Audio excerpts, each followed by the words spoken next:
Greetings, dear fellow Earthlings.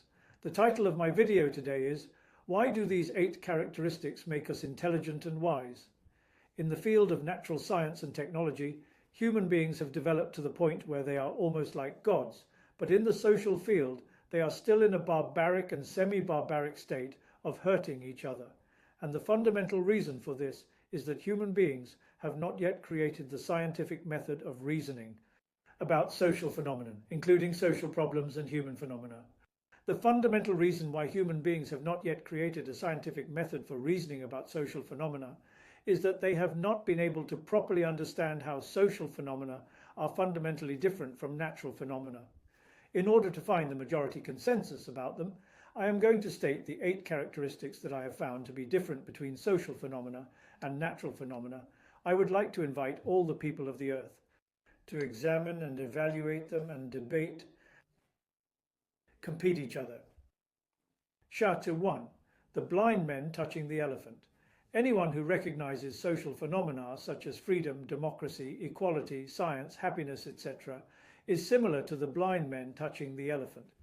In the vast majority of cases, everyone's knowledge of social phenomena is based on certain facts and has a certain amount of truth, but everyone has ignorance, prejudice, mistakes, or stupidity that he or she is unaware of. All sorts of conflicts and even hostilities often occur between individuals, parties, nations, races, and religions, all because the parties see their own viewpoints as absolutely correct, and none of them recognizes that their viewpoints are merely the result of a blind man touching the elephant, and none of them admits that they may have ignorance, prejudice, mistake, or stupidity of which they themselves are unaware, which is the second of the 4 fatal mistakes of mankind today. Please see the 5th video. The reason why human beings make the second fatal mistake is that there is actually an epistemological dilemma. How can one live if one is constantly thinking that one's view of social phenomena is only the result of a blind man feeling an elephant, and that there may be epistemological blind spots and one-sidedness? In fact, there are only 2 situations in which one needs to try to overcome the limitations of the blind man's feeling the elephant with a reasoning contest or a scientific bragging contest. First, when we do not have a full grasp of our view of a social phenomenon, or when we have not achieved the expected success in doing something. Secondly, when there is a conflict of opinions in dealing with people. 2. Double-edged swords and dilemmas. Many phenomena and concepts in the social field are double-edged sword issues, such as freedom, equality, and justice, which have both positive and destructive values. In addition, almost all human decision-making involves mutually opposing factors and contains dilemmas, such as individual society, fairness, efficiency, national interest, humanity's common good. One of the most difficult tasks for mankind today is to give full play to the positive values of the double-edged swords of human nature, democracy, and human rights, and to try to overcome their possible negative consequences. For example, how to ensure that the people can fully enjoy their civil rights and freedoms, while at the same time effectively restraining them from abusing those rights and freedoms. 3. The duality of good and bad. The behavior of any individual, country, religion, and the whole human race have 2 sides, or can be good or bad. For example, some people are lazy, some people are diligent, some people are self-righteous, some people are good at reflection, some people are barbaric, some people are civilized, some countries are authoritarian dictatorships, some countries are democratic rule of law, some countries are repeated internal conflict, some countries continue to develop. Through the reasoning contest, human science can find out what things human beings should try their best to do well and what things human beings should try their best to avoid. 4. Never perfect. Social reality, national policies, reform programs, and so on can never be perfect. In social life, nothing can satisfy everyone. Generally speaking, this is not because someone is deliberately messing up, but because people look at the problem from a different time, space, angle, level, value, and so on. In the face of the imperfections of social reality, national policies, and reform programs, human beings have been going to 2 extremes, either trying to create a utopian society without any problems, such as a communist society, or adopting a passive and negative attitude towards social problems and doing nothing about them. The best response to imperfect societies is the law of doing our best, of the 7 laws of understanding and reforming society. 5. Incomplete universal judgment. The general conclusion of any social phenomenon and social problem can only be valid for the majority of cases, and it is not possible to obtain a universal judgment that applies to all individuals in the class of phenomena. However, when we express our ideas, we always like to use universal judgments for the sake of simplicity and convenience. For example, we define a human being as a higher animal who has the capacity for language and can make and use the tools of production. In fact, this definition can be applied only to the vast majority of human beings. Vegetative beings do not fit into this definition. We should know that no definition of human beings can satisfy the criterion of no exceptions, i.e., universal judgment. This feature of incomplete universal judgment of social phenomena or problems makes any viewpoint in the social sphere objectionable because there are exceptions in every case. The argumentative people are the masters of opposing majority with one or a few.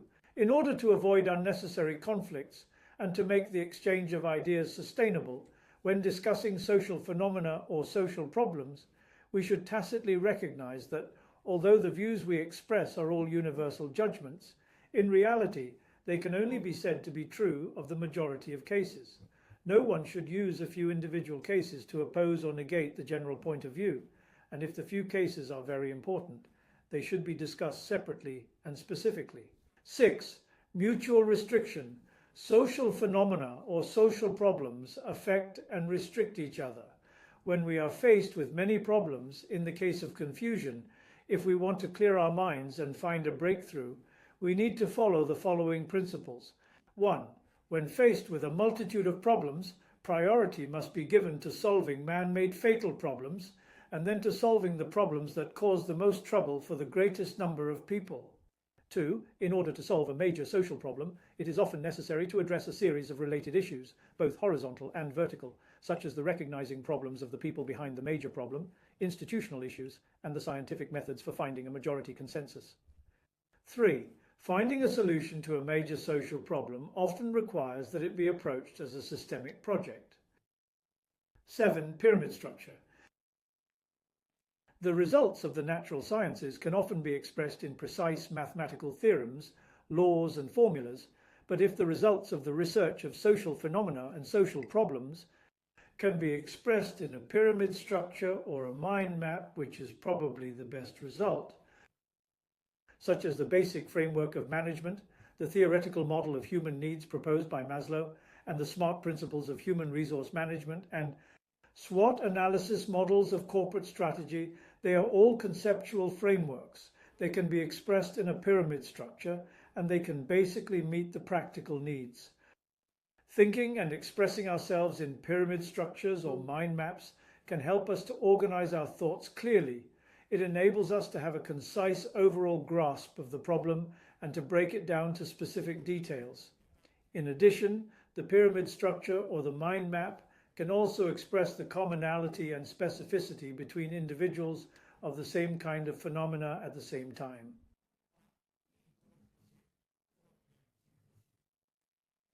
8. One-many harmony, bipolar harmony.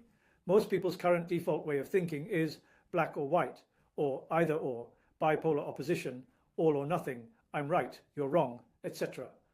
The rule of thinking black or white was put forward by the ancient Greek thinker Aristotle more than 2,000 years ago, and the basic rule is that when people are faced with two opposing points of view, they must affirm one of them and deny the other, not both affirm and not both deny. The rule of black or white thinking has not only been a quick tool of thought that people use extensively in their daily lives, but it has also led to the great success of natural science and technology, and will continue to do so in the future. But this way of thinking with black or white cannot effectively recognize and solve human problems, because freedom, equality, justice, democracy, human rights, and so on are all double-edged swords. Mankind must both give full play to their positive side and try to restrain their destructive side. Responding to them with black or white thinking rules often leads to the extreme situation of all or nothing, resulting in irreconcilable conflicts, clashes, and violence. Recognizing social phenomena requires a shift away from black or white. or bipolar opposition to bipolar harmony or one-many harmony. The evolution of the human mindset is shown in the figure below.